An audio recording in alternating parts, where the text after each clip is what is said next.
आता हे जे सांगा, तिथं 2 टायमिंगला किती दूध देऊ शकेल मग? ती 16 लिटर पर्यंत दूध दे. ह्या म्हशीविषयी जरा माहिती सांगा. ही दुसऱ्या वेताची म्हैस आहे. इथं पण आता 13-14 लिटर दूध चालू आहे. चमडेला पातळ आहे. 15 लिटर पर्यंत मिल्क कॅपॅसिटी आहे. हिच्या कासेला रेड आहे.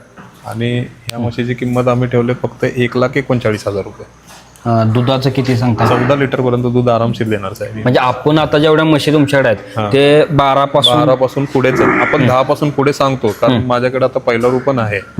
तिचं दूध 10-11 लिटर चालू आहे. 10 पासून पुढेच सांगतोय.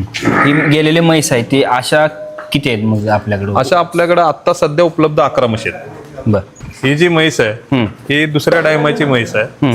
13 लिटर मिल्क कॅपॅसिटी आहे. 12 लिटर आता चालू आहे. सिंगाला पूर्ण रिंग आहे. कासेला रेड आहे हिच्या. ही येऊन आपल्या इथं म्हणजे हरियाणात ती व्याली तेव्हा आज हिचा 14वा दिवस आहे.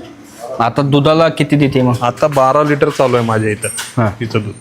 परत वाढेल की पण? वाढणार, 100% वाढणार. फायनल किती सांगता किंमत? फायनल ही जी होईल 1,38,000 पर्यंत. ओके.